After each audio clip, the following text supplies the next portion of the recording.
admissions to his involvement in this homicide investigation that he provided to numerous different media outlets.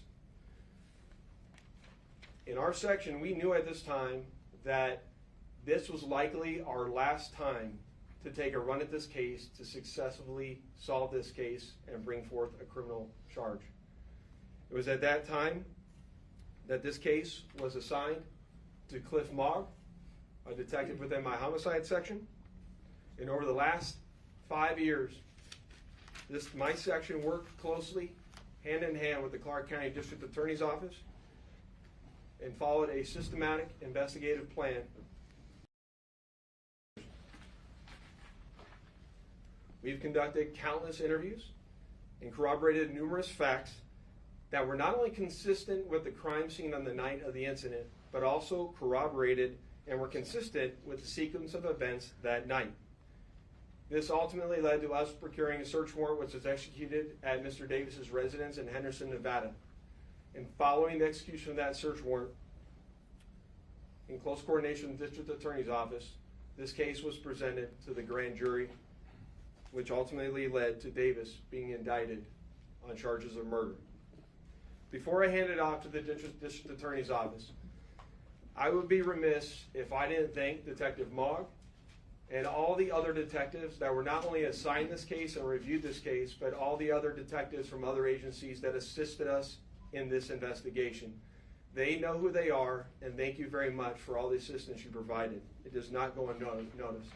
And lastly, one of the most important things, in my opinion, is that we need to make this be a reminder that the charge of murder does not have a statute of limitations.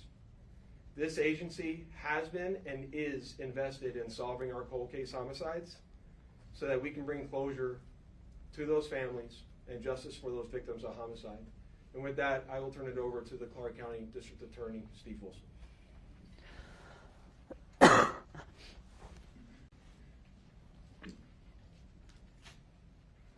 Thank you, Lieutenant Johansson. I appreciate it.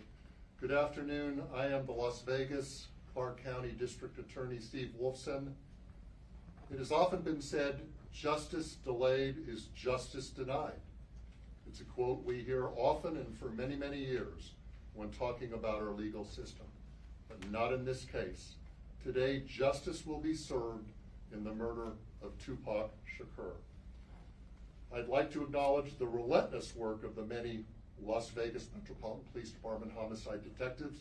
We've mentioned Detective Cliff Mogg many times, and we can't mention his name enough. He is the detective, along with his colleagues, that brought this case here today to you. A Clark County grand jury has indicted Dwayne Keith Davis with 1 count of open murder with use of a deadly weapon with a gang enhancement. Davis will appear in court in the next few days or so for a hearing to determine his custody status and to set a jury trial date. This grand jury has been receiving evidence for months and has determined there is sufficient evidence to justify the filing of this criminal indictment. I've assigned 2 of my top prosecutors, Mark DiGiacomo and Banu Palal, to prosecute this case.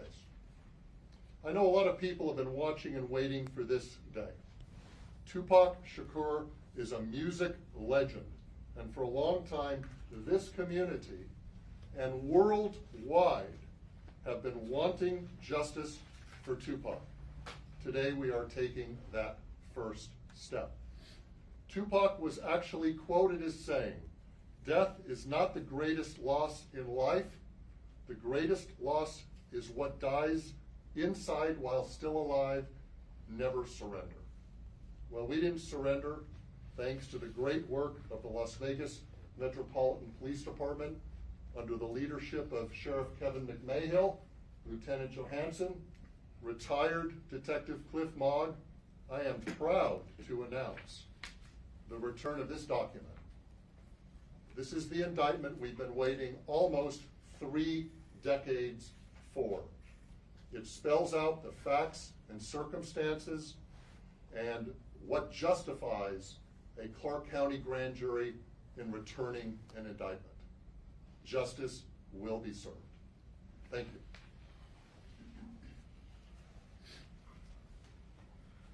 Steve. I'd just like to say that the Las Vegas Metropolitan Police Department Homicide Section year over year solves over 90% of the homicides that occur in our jurisdiction. You won't find that anywhere else in the United States. For those family members that have lost somebody that we haven't solved that case, I want you to know, just like in this case, we're not going to give up. I also say to you that as we begin, we're going to take a couple of questions.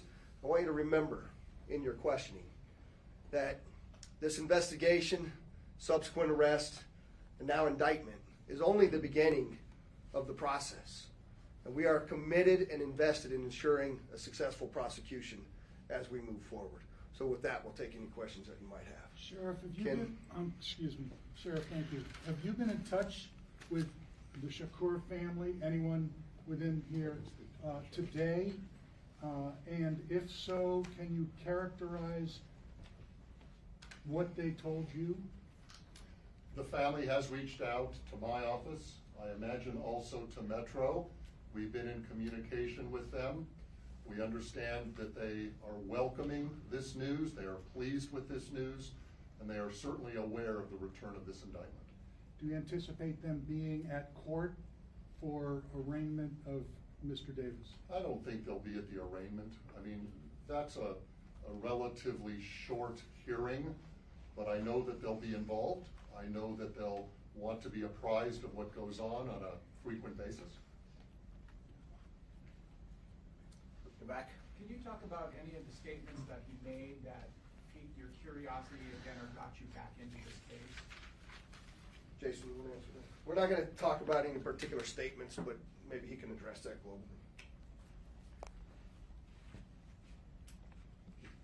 What I'll say is there's a lot that's going to come out when it comes time for trial, but he provides his own series of statements that are very consistent with the evidence that we have on the scene that we've obtained through our investigation. I'll leave it at that.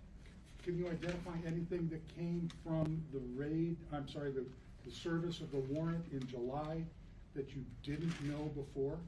Yeah, that's a good question. What I'll say about the search warrant that we did in July, that we obtained information or evidence during that execution of that search warrant that corroborated information obtained through our investigation, and I'll leave it at that until we go to trial. Go ahead. Hello, Tiffany Ling with Channel 3. So I know that this was obviously a big move. Is there anyone else being looked at this point? I know a lot of people have passed away since this incident, but is anyone else being looked at as part of this investigation still? So as I stated earlier, in this case, the only living suspect related to this investigation is Dwayne Davis. All other 3 suspects are deceased. Vanessa. Thank you. Vanessa Murphy, Channel 8. Steve, can you talk about the murder charge if he is not the one believed to have pulled the trigger? Yes, well, under Nevada law, and this is the law in most states in this country, you can be charged with a crime whether you're directly involved or whether you're an aider and abetter. We have an aiding and abetting statute, which provides that if you help somebody commit a crime, you can be equally as guilty. The best example is 2 guys that agree to commit a bank robbery, and one of them goes into the bank with a gun and actually commits the robbery, and the other guy is the getaway driver. Never went in the bank, but he assisted the guy that went in the bank, so he's equally guilty. That is one of the theories in this case as well. Last question. Do investigators believe that Davis was the only person behind the plan to kill Tupac, or was he one of multiple people who came up with this plan? I think the best way to characterize that is Dwayne Davis was the shot caller for this group of individuals that committed this crime, and he orchestrated the plan that was carried out to commit this crime. And can you say how he obtained the gun or who he obtained it from? We know that he obtained it from a close associate. A lot of the actual details of who specifically, all that come out at trial, but he obtained it from a close associate of his. Thank you for coming. Lieutenant, Appreciate it. can you say if Mr. Davis has said anything since his arrest? Mr. Wilson? Steve? Steve?